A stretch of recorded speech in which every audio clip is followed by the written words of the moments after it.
There is no doubt in my mind that standards in Scotland have fallen. Whether at this moment they are continuing to fall, I really am not in a position to say for the reasons that I've just outlined. But if we look at the whole period since the beginning of this century, which happens also, by the way, to be more or less the same as the period in which the devolved Scottish Parliament has been operating, then there is no question that standards have fallen. Welcome to Care Vision's Family Talk, a space dedicated to exploring the challenges of raising children in today's world. I'm Lucy Johnston. Each episode, I chat with a guest and we dive into the real-life struggles faced by children and their carers, offering insights and practical guidance to help families feel understood, supported, and hopeful. Whether you're a parent, foster carer, grandparent, or anyone supporting the young people in your life, this is the place for you.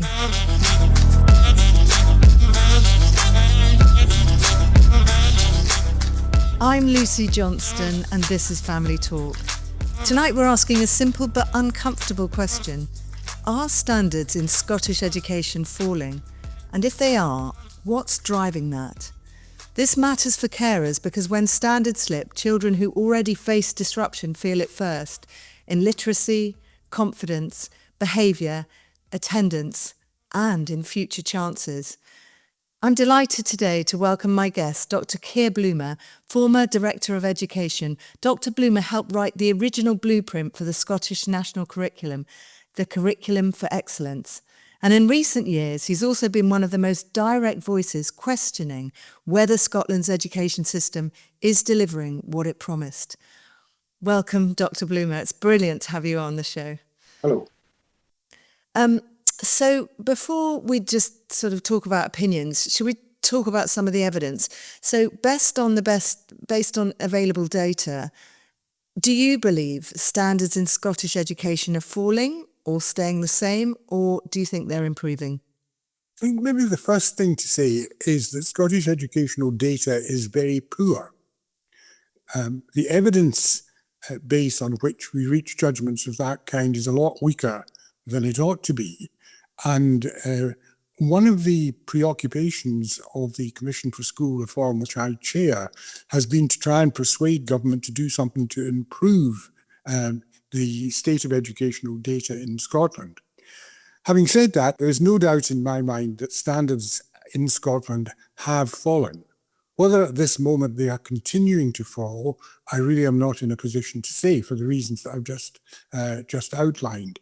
But if we look at the whole period since the beginning of this century, which happens also, by the way, to be more or less the same as the period in which the devolved Scottish Parliament has been operating, then there is no question that standards have fallen.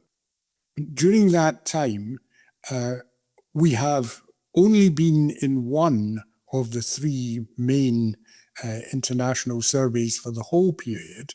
We were in all three at the start, and we are now rejoining the other two, but we'll be into the 2030s before we get fresh evidence from those other two. But we have got... Forgive me, is that the Programme for International Student Assessment? That's the one that we've been in throughout the whole period. And why were you not in the others? We were, but the Scottish Government took us out of them. Why? One would not like to be cynical, but hiding the evidence does spring to mind.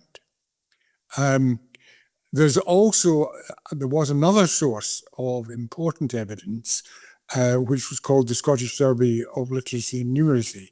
That was a sample survey of attainment in, as the name tells you, literacy and numeracy, at 3 points in primary school and 1 point in the early secondary school.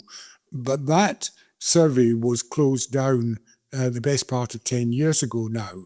So the only continuous source of reputable evidence is PISA, the Programme for International Student Assessment, as you said, and that has shown a continuous decline in all of the three domains that it tests, which are described as reading, maths, and science.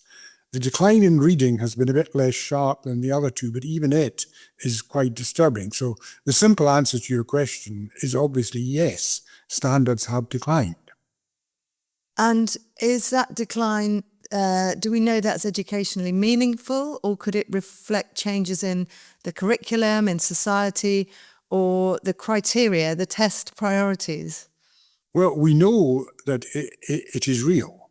It's because the PISA methodology is applied in the same way right across the globe. And there's a very large number of participating countries, including a lot which you would think were comparable to Scotland in terms of national income, educational traditions, and so forth.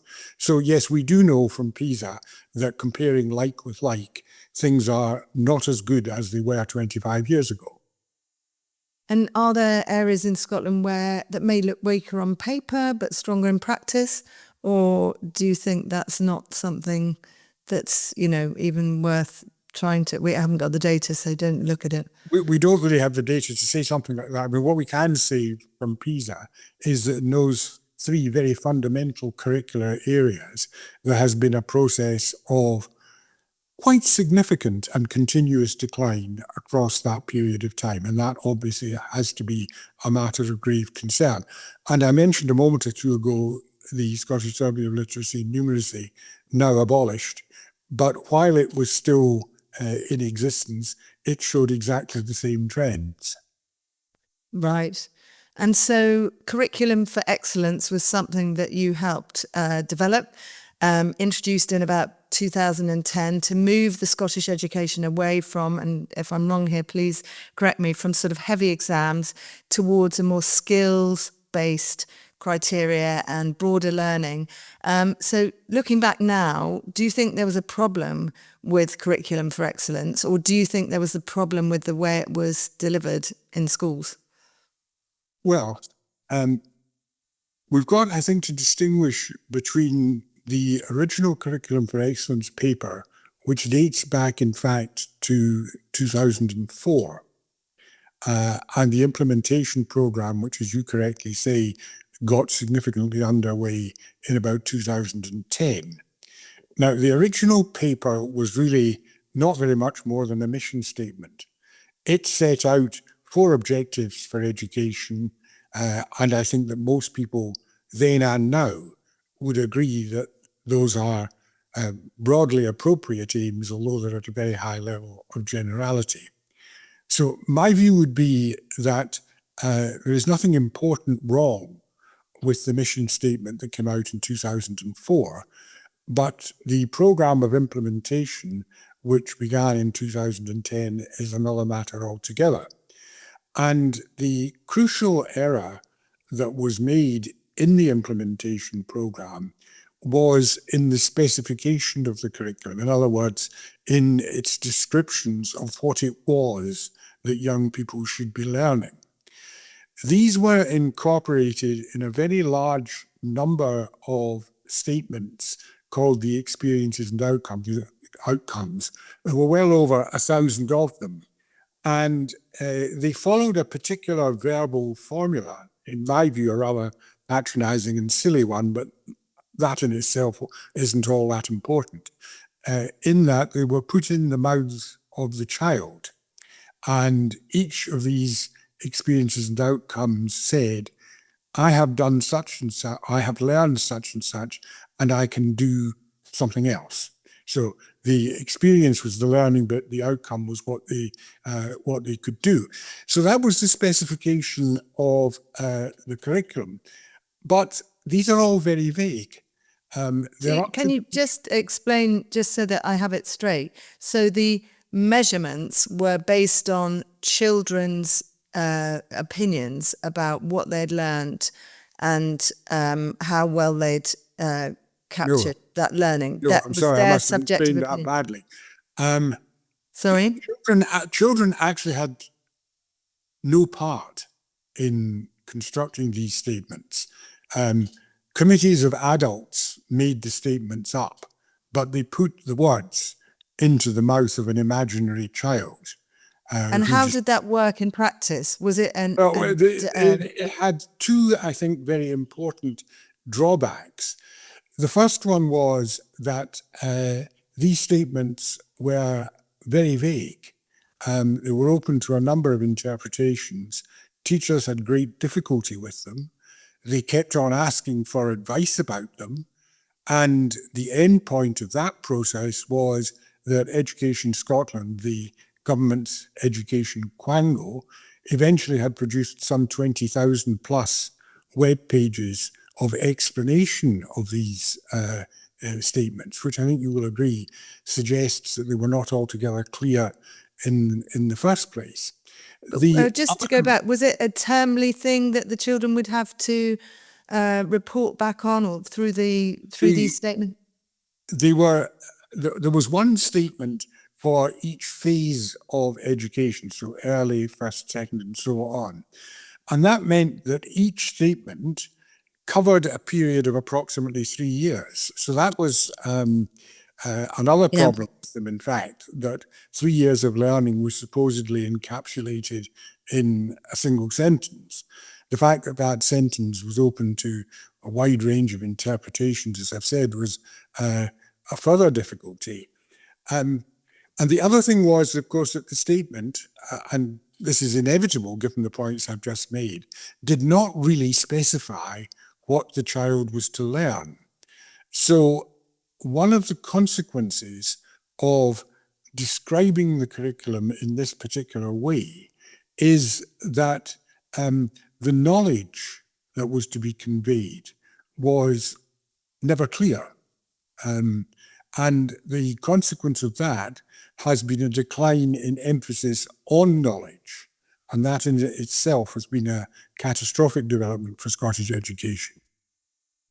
Now, England's performance improved on some international measures after that was introduced. The Curriculum for Excellence was introduced in Scotland. And do you think this is would explain that discrepancy between them? Well, it explains the Scottish side of it. It's also worth explaining the English side of it, though, because England has been an educational success story for much of this century. Starting in about 2010, English performance in the international surveys, and it's in all of them, whereas we're only just returning to 2 of them, as I mentioned earlier on, English performance in these surveys has been improving. And I think one has to attribute that to actions taken by the government, particularly between 2010 and 2024. Now, I don't wish to appear partisan about this, and this really isn't a matter of party politics, but I think that the approach taken, particularly by the schools minister, Nick Gibb, who was in post for almost all of that period, played a very significant part in the improvement which England has made. And he laid emphasis really on 3 things: a knowledge-based curriculum, teacher-centred pedagogy, and warm, strict ethos. So I think they had hit on a formula which was very successful, in contrast to what was happening north of the border, which, as we've already discussed, set Scottish education back very significantly. And how much do you think comes down to testing and inspection and accountability? There's a lot of complaints, I know, from teachers and pupils about all of that, rather than the changes in the teaching itself. Well, one of the problems is, of course, that until you get to the senior secondary school, there isn't any real testing in Scottish education. There are what you might describe as marks or gradings assigned by teachers called Assessment of Curriculum for Excellence levels. But actually, those are not straightforwardly the result of any tests. Standardized tests, actually quite good standardized tests, are administered at various points in primary education and in early secondary education. But nobody gets told what the outcome of those tests are, except for the teacher who uses them as one element only in their own personal and really quite subjective assessment of the child's progress. So the curriculum for excellence level, which is attached to the individual learner, is a consequence of teachers' personal evaluation, informed to some extent by the result of tests which are not themselves published. So would you take lessons from England, for example, just import a different system? And which things would you import, even things that many parents and pupils and teachers dislike?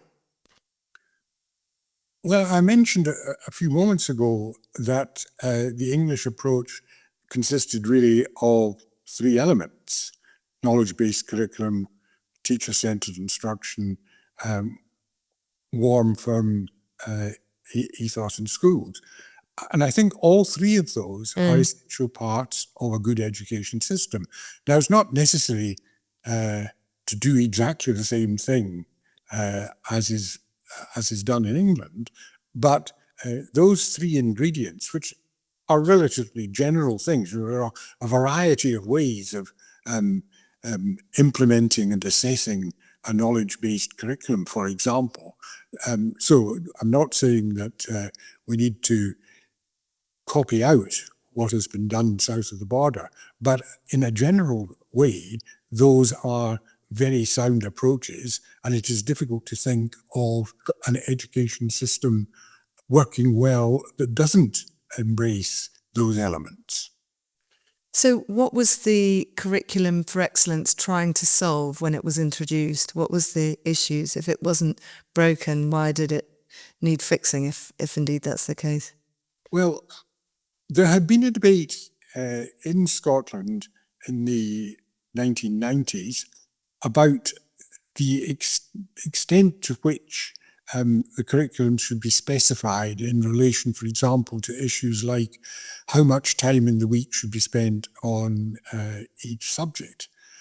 And the incoming Scottish Parliament and the First Administration felt that it ought to overhaul the Scottish curriculum, and it set up a small group, of which I was a member, as you mentioned, to look not actually at the curriculum as such, but the principles which should underpin the curriculum.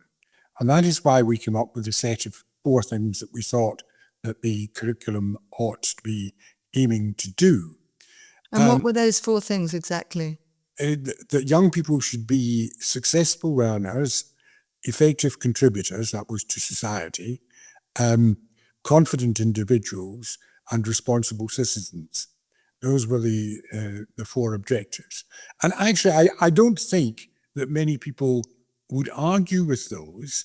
The problems arose at the point when government took matters to the stage of trying to say what that meant in strict curriculum terms. Because you see those 4 objectives are at a very high level of generality. They're not much more than slogans, really. So we're forward to about 2008 before serious thought began to be given to what this was going to mean in practice.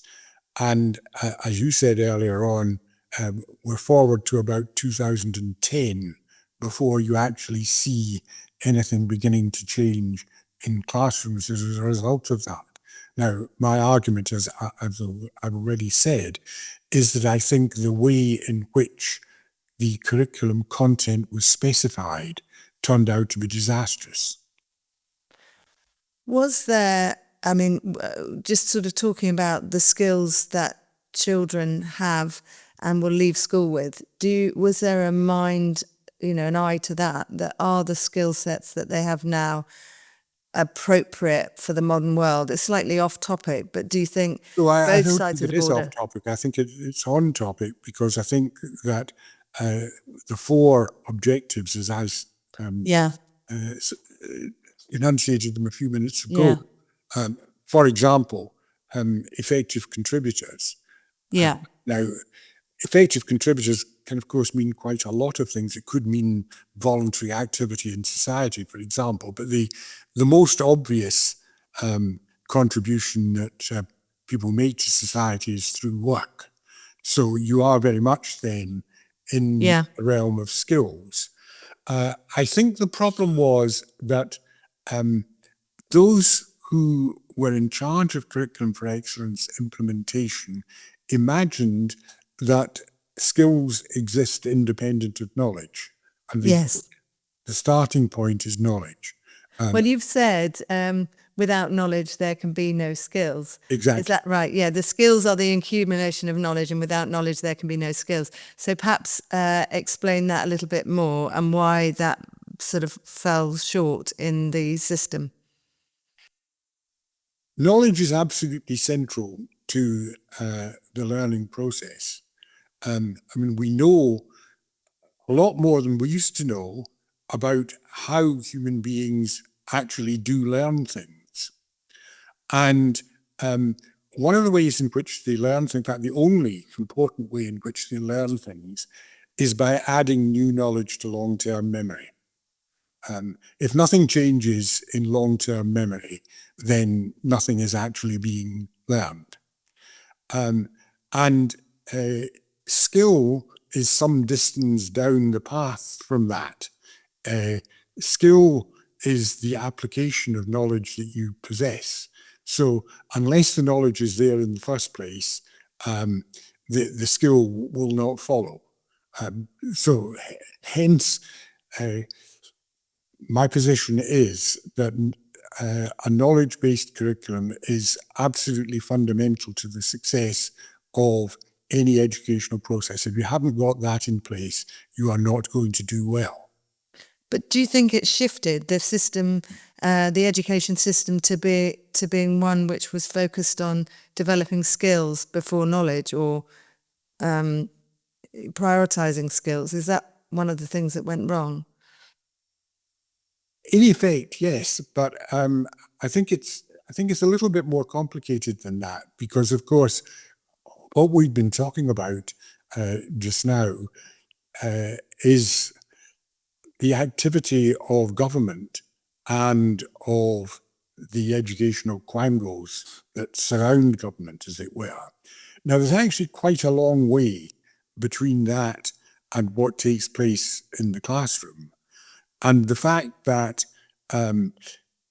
government has started to specify the curriculum in a less satisfactory way than it did in the past doesn't necessarily have a direct and immediate effect on what is happening in every classroom in the land. So we can't be too deterministic about this, but I think that what was coming from the official bodies from, say, about 2008 onwards was unhelpful and has gradually led to a diminution in the knowledge-giving function of Yeah. the education system, and therefore ultimately to its effectiveness. Yeah. And I was going to look as well, looking at attendance. Now, Scottish Government data shows this persistent absence problem currently running, I think, about 28.5%. So that's 1 in 4 pupils missing at least 10% of school sessions. There are other smaller numbers of pupils missing more school. Can you explain why this is happening now, how serious it is, and what can be done about it? COVID, of course, has played a part in this. COVID or the measures imposed to try and slow down the virus? You mean the lockdown? I mean, the lockdowns, yes. I mean, attendance levels have not returned to the pre-lockdown levels. Why do you think that is?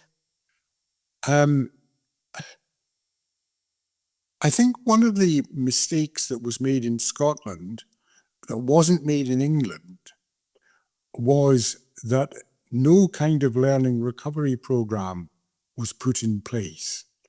And I think that was a very serious mistake, not so much because the learning recovery program necessarily did the job all that brilliantly, but because of the signal that it sent. People had missed a substantial amount of education, and effectively government was saying that didn't matter all that much. And I think that families took a lesson from that, and parental support for the system, obviously not all parents, but significant numbers, was less than it had been before. So we have not, as I say, seen a recovery to pre-pandemic levels of attendance. We haven't in the UK either. I think there's No, we haven't, but it's not as bad. 120,000. So we did whatever recovery programs, but maybe that contract with the state and with families was broken both sides of the border. I don't know, but yes, you are of course absolutely right. But the fact that there was a public recognition that education had been lost and that mattered, meant that the recovery of attendance has been more satisfactory in other parts of the UK than it has been in Scotland. Yeah. I mean, yes, there is a problem, a greater problem everywhere than there was before, but our position is worse. Yeah. I mean, it's probably a thought too far, but why do you think there isn't an acknowledgement about the importance of that period of time and the recovery? Why do you think Scotland has not held up its hands in that way? I honestly don't know. I haven't got an explanation for that. I mean, it seemed to be something that obviously ought to have happened and it didn't. So I cannot explain that. Yes. And do you think this absenteeism is a cause of falling standards? Or do you think there are deeper problems in the systems? We've touched on the deeper problems in the system, I think. But clearly, poor levels of attendance accelerate those downward tendencies. I mean, you were quoting the kind of absence figures that we've got, which amount to the average child losing effectively a day a fortnight. That's quite a significant rate of absence. And some are more permanently not there as well. It's not just some it's average. Some dropped off altogether. So some have dropped off altogether, and in fact, that's although it doesn't affect a huge number of people. The statistics on highly persistent absence demonstrate that the system is totally ineffective at dealing with school refusal. It's not very good at dealing with absence which is too frequent, but almost total absence they don't seem to be able to tackle at all. And that is obviously a very serious problem as well. Do you think there are drivers that have perpetuated this loss of learning or loss of wanting to go to school, the anxiety, some additional needs? Do you think there's behaviour issues that were linked perhaps to lockdowns? Or do you think it's sort of this loss of belief that a school attendance really matters? I think there are all sorts of factors at work here. And most of them apply across the UK and more widely. Their effects may be more pronounced in Scotland than in some other places, but I don't think that education systems in the rest of the UK or most of Europe are entirely immune from these difficulties. Parental support is for the education system is not as great as it has been in the past. You mentioned the word anxiety there, which of course creeps up very frequently. I would much rather that we were speaking about resilience than speaking about anxiety. I think we're far too tolerant of feeble reasons for not going to school, to be frank. And it would be much more in the interest of children to be less accepting of their reasons for non-attendance than we currently are. As I say, that's not something which is unique to Scotland, although perhaps the problem is greater in Scotland than it is elsewhere. But you talk about this resilience and these feeble reasons for not going to school, but the Jonathan Haidt's work, I'm sure you've seen it, this 2010, this sort of huge spike in anxiety levels coming in at the same time as mobile phones. And there seems to be, people seem to think there's a big problem with that. Do you think we have a unique set of circumstance? These are, can we say they're feeble reasons? Or do you think we've got a mental health crisis with our young people that can't be ignored? Or do you think, how do we know that it's lack of resilience and it's not true pathology?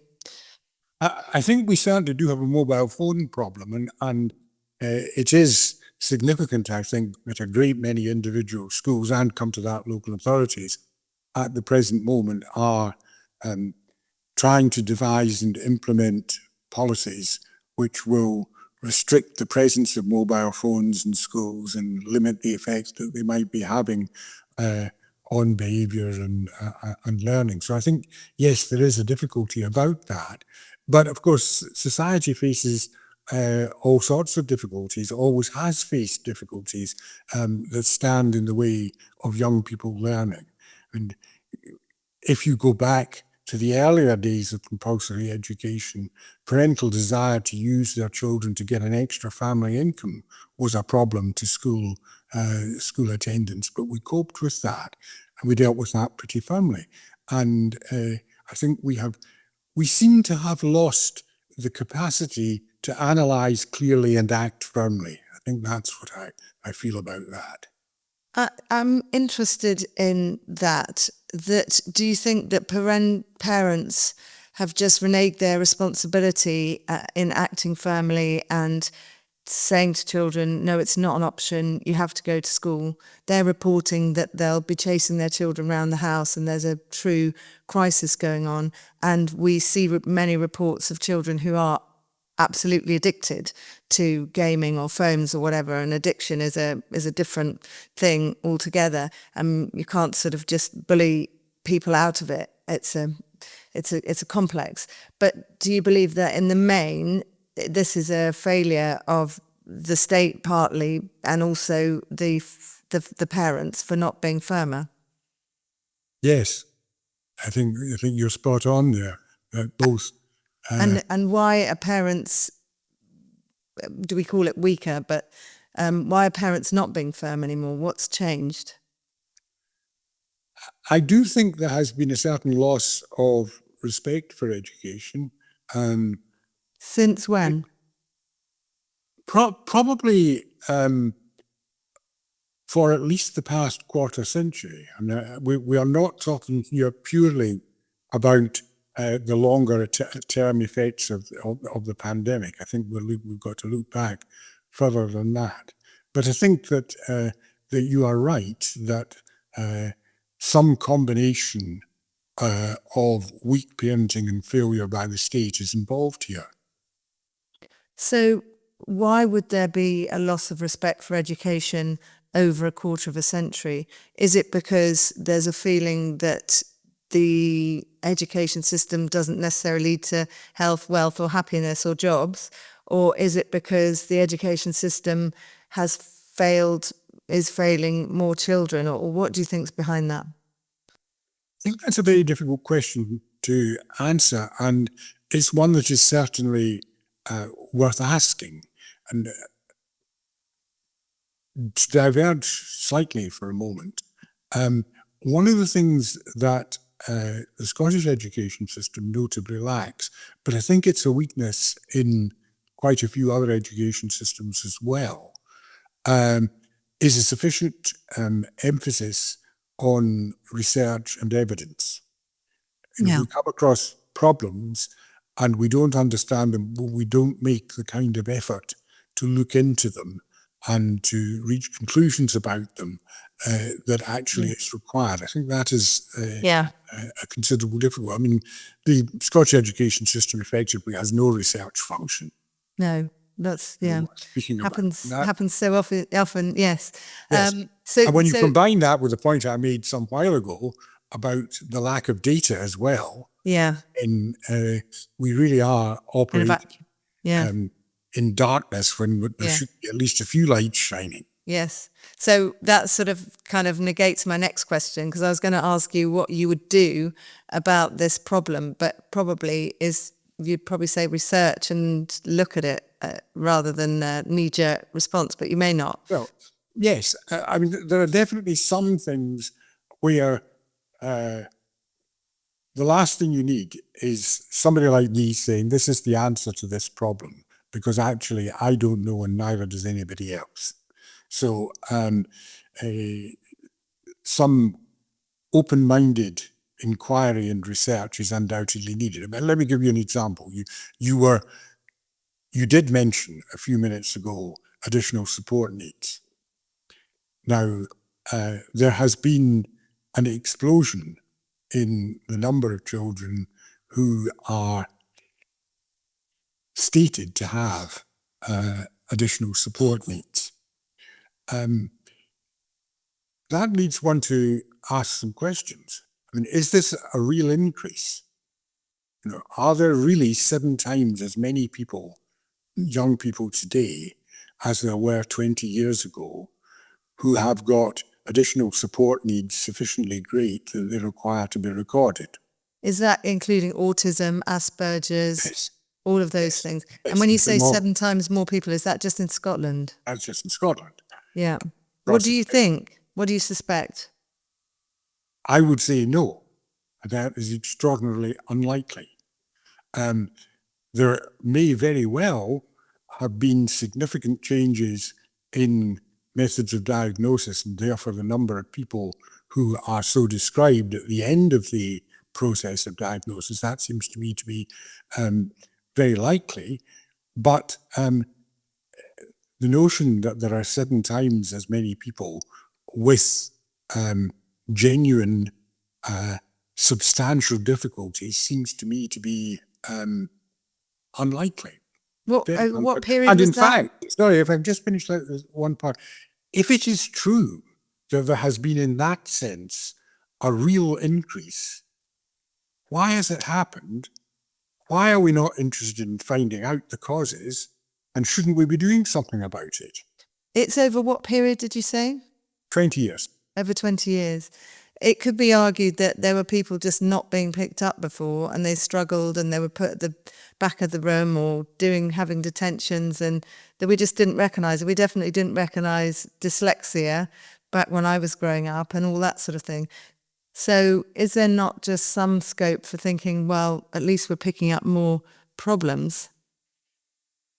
I mentioned that a minute or two ago. I recognise that part of the cause of the increase lies in methods of diagnosis. Of course, there's a question to be posed there as well, isn't there? I mean, to attach a label to something has very limited value unless you are then able to do something that will be of genuine assistance.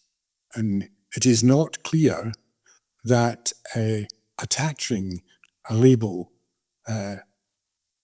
in relation to additional support needs is doing anything to help this greatly swollen number of young people. In fact, all the evidence suggests quite the contrary, because you get constant stories of parents, even after their child is diagnosed as having difficulties, involved in an incessant and unrewarding struggle in order to get any effective support for them. Yeah. Although there is a whole industry around medicalisation of the children and giving drugs and different therapies, and that's another business. But would you think would you be a bit cynical about that too? I mean, the evidence on Ritalin, for example, is quite good in the short term, but I think the large-scale metadata shows that over 3 years outcomes are not different whether children are put on the drugs or not. So there's big grey areas and big questions there. Yes. Well, early on in our discussion of this topic, I made the point that actually I don't know the answers. This is an area where the best that I think I would be suggesting to the government if they wanted to listen to me is that they do need an inquiry, a well-resourced expert inquiry, given sufficient space, maybe a couple of years or so. I mean, the current approach to additional support needs or special educational needs, as they used to be called and still are in other parts of the UK, comes out of the Warnock Report. And the Warnock Report was published almost 50 years ago. It'll be 50 years in 2028.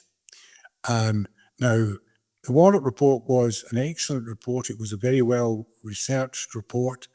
It is, however, extraordinary that something that is nearly half a century old continues to be the main guiding document in relation to policy. And one also has to remember that what Warnock talked about was a very small group of people whose needs were sufficiently severe and long-lasting that they required to get a label attached to them and receive special treatment. The number, I think, was of the order of 2%. With a larger number, but still small, about 6%, requiring special assistance at some point in their school career, but not on a permanent basis. What's the percentage now? That's a very different position or picture from one in which we're talking about 40%. 40%, yeah. Population. So it would be unwise to pontificate about what combination of factors, changes in, it could be anything, it could be nutrition, it could be the advent of mobile phones, as you were suggesting earlier on, it could be in the diagnosis of difficulties, it could be in the growth of an industry which in effect is living off parental anxiety. There are a whole lot of factors. Some of them misguided and malign, if you like, and some of them perfectly well-intentioned. And we really need to take a fresh look at this over, as I say, maybe 2, even 3 years. Something like was done back in the time of the Warnock Report. So you're talking about an inquiry into special educational needs, as we call them, or support in children that need support and help. An inquiry into that, not an inquiry into the falling standards. I was actually talking about special educational needs, yes. I don't think we need an inquiry into falling standards in any global sense, because we know that standards are falling. We know that we've got reason to be anxious.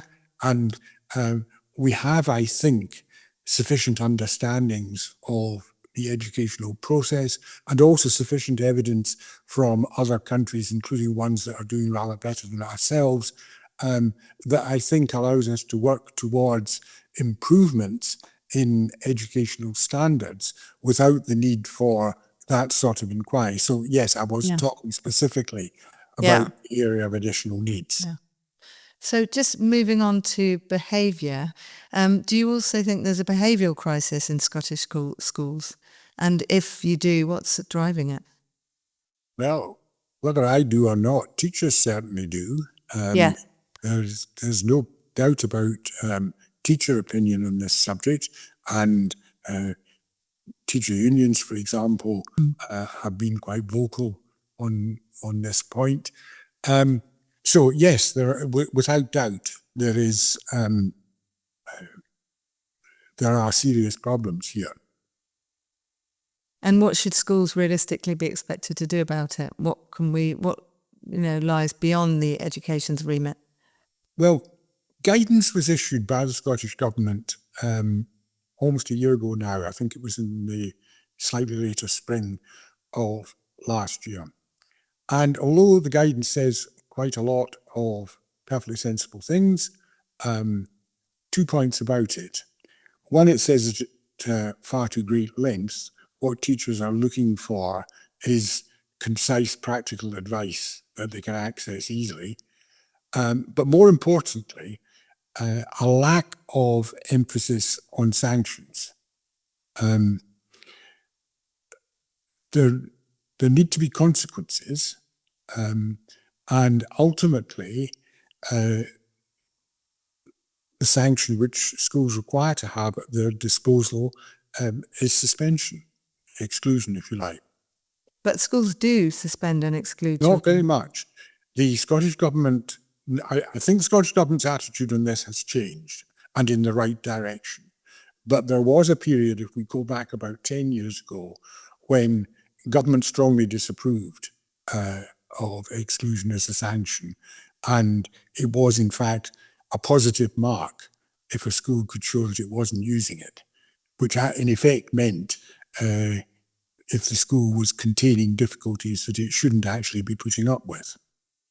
Are schools or the education system not responsible for children that are falling by the wayside, if you like?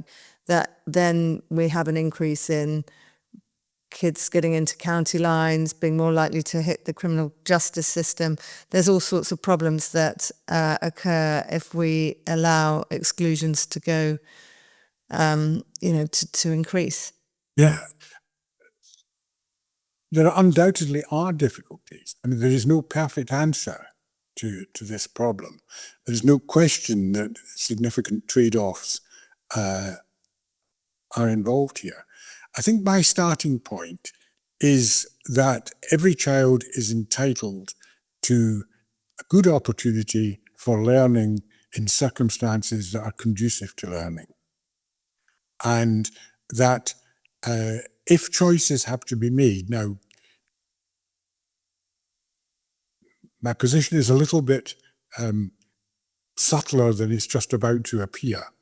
But if the interests of those who are keen to learn have to be balanced against those who are keen to disrupt, I know where society's emphasis should go. Well, yeah, unless you can sort of, intervene in a positive way. But yeah, Yes, absolutely. I'm all for intervening in a positive way. I think schools generally do an extremely good job of containing all sorts of difficulties which are brought in from the outside by circumstances that are beyond their control. And, I applaud them for doing that, and I think it's absolutely the right thing to do.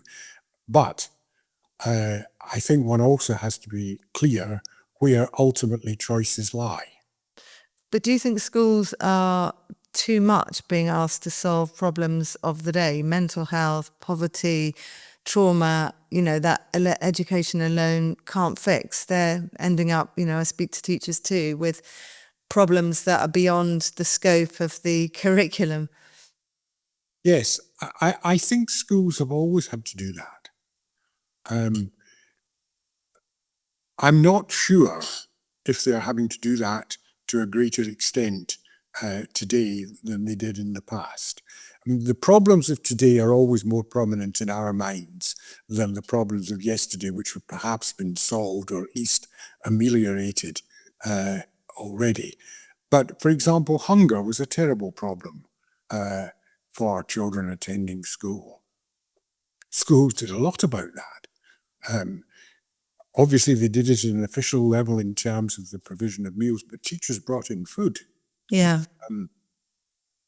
So there's a long history of schools showing a willingness to try and give that additional measure of support, and they do it still. And of course, that is absolutely right. Yeah. So what approaches do you think genuinely work to get children, especially care experienced children, back into learning rather than just back into the building. Yes, I think your distinction between being back in the building and being back in learning is, of course, a very important one. One of the things that we have found out a lot about recently is young people who are physically present in the building, but not actually terribly often in classrooms, roaming around, having recorded an attendance at the appropriate time at the beginning. So Yeah. yes, you're quite right. I mean, these two things are not the same. And indeed, going beyond that, even being present in the classroom is not quite the same thing as being mentally engaged and actually learning something. So yes, a distinction has to be made between these things. I think there are maybe two things. I mean, one has to do with personal support from teachers and the personality of the teacher and the capacity of the teacher to establish sound and appropriate but supportive relationships with young people, including young people very different from him or herself, is a critically important part of that. There's also a need, of course, for the additional kind of support which is given to those most in need, to some extent separate from others, but often within the context of the classroom. And there is a difficulty, of course, because the capacity of the teacher to give personal support at the same time as providing class lessons is limited. We have to be realistic about the extent to which all learning can be tailored to the needs of a whole host of individuals. It can't. And class learning is a group activity, and the extent to which it can be supported individually within that context is, as I say, limited. So do you believe the expansion of the early years provision is a priority in Scotland if the country wants to raise the standards long term? And what matters most in those years? There are two quite separate reasons that people will advance for expanding early years provision. And one of them has to do with basically enabling a second earner to take up a job. And that's not wholly divorced, of course, from the interests of children in the family. Living standards are something which is an important determinant of children's prospects. So I'm not saying that that's that reason for wanting to see an expansion of early years is educationally totally irrelevant. It isn't totally irrelevant, but it is to some extent separate. There is no question, though, in my mind, that learning takes place at a ferocious rate in very early years, and that the system will benefit from cashing in on that, as it were. I don't think we have done as much work as we might do on identifying the kinds of practices in early years which best support learning at later stages of the process. I mean, that's an area we were talking about research earlier on, where I think much more research would actually be quite helpful. But the principle of the thing is I think, perfectly clear. Just to move on to the sort of later years and education and further education, do you think it's fit for purpose now in an era of AI where jobs are being taken up by computers and machine learning? Do you think that we need to rethink the whole of our education system to be more, to change around that? Well, I think there is no doubt that is an extremely significant matter. I mean, it's already making its presence felt, for example, in relation to assessment and examinations. The current of opinion was moving fairly strongly against the traditional kind of exam until fairly recently. Actually, I didn't go along with that particular line of thinking. Why But not?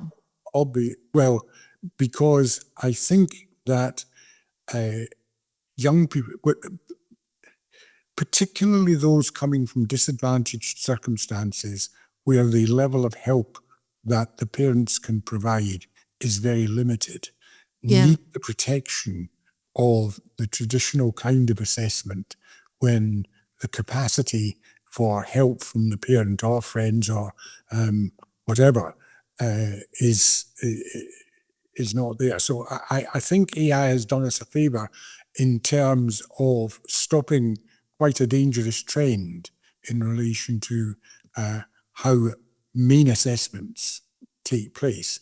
But yes, of course, there's going to be far more impact of AI than that. And as yet, we're far from clear as to what it might be. But you were talking there about education from the upper part of the secondary school onwards and the condition that it's in. I think it's a matter of great regret that the college sector is underfunded, and that the numbers attending colleges are contracting. In fact, it's only about a week since fresh statistics were produced on that, which shows yet continuing decline in the numbers attending further education colleges. In Scotland? Yes. And at the same time, of course, we are seeing expansions in areas such as second degrees. I mean, there are now an astonishingly large number of graduations from second degree courses taking place every year. I'm not sure we have our priorities right in this context at all. There's also the question of the interface between school and further and particularly higher education. I think that it's possibly in better condition now in Scotland than it has been for some considerable period of time, but there are all sorts of anomalies in it, even so. So yes, again, this is an area which requires a lot of further thought, really. Yeah, because the idea of rote learning and learning facts is something that perhaps doesn't fit now with the world where you can just go on Google and, perhaps the education system needs a whole rethink. I don't know what your thoughts on that. The trouble with that is that in order to go on Google, you need to know what you're looking for. And that's where the knowledge that you already have comes in. But rote learning reams of facts about dates and names and all of those sort of things, is that still appropriate in this modern era where we do have, we don't have to go to a library and look things up and get references? I understand what you mean, that we need to know what we're looking for and how to ask Google questions, or AI. This is, I think, an extremely difficult and complex question. Because, of course, posed as you have posed it, about reams of dates and so on, the obvious answer is no. There isn't a huge value in that, for most people at any rate. For some people, it actually comes in quite handy professionally if they are, for example, historians. But the number of people for whom that is an indispensable tool of their trade is really quite small. But from there to say, because most people don't need to remember reams of dates, therefore nobody needs to actually know anything. Because not know anything is different to analyse, to do an analytical essay, but to have to remember so many facts, which is the case with both, with all the exams, it may be argued that these facts learning could be replaced with something more creative. Yes, there is always good reason for looking at the content of learning and teaching and adjusting it in the light of changing circumstances. But it's interesting you mentioned creative essays there, because one of the, I think, totally disgraceful things about the way in which we carry out assessment in the upper school in Scotland at the present moment is the comprehension paper in higher English, which children do, young people do, far in advance of the final exam, in class, take it away, polish it up, practice it again over the months and regurgitate it in the final exam. I mean, that surely is as bad an example of rote learning as anything that you've just referred to. Possibly. So I think we're running out, sadly. It's been really fascinating to talk to you, running out of time. But just, and this is a bit, maybe you can't answer this question, but if you could change just one thing, like a major thing in the system that you would do to improve standards for children, for the children carers look after, actually, what would that be? And very much greater power to individual schools. Explain what you mean by that. I think that many of the problems in our system are caused by a self-interested, self-perpetuating, unaccountable educational establishment, and that giving increased decision-making to the point at which it counts, and to the people who are most intimately involved with the education of the individual child would be a huge step forward. So moving it away from the quangos that you talked about and the government to the people that are actually involved, is that what you mean? Yes. I mean, yeah. We don't treat clinical decision-making in this way. Politicians don't pretend that they know better than surgeons how to carry out an operation. But politicians and quangos do think that in relation to teaching, and they're just as wrong about that as they would be in a medical context. If you'd like to hear more episodes, explore upcoming live events, or access free resources, you'll find all the links in the episode description. Just scroll down wherever you're listening.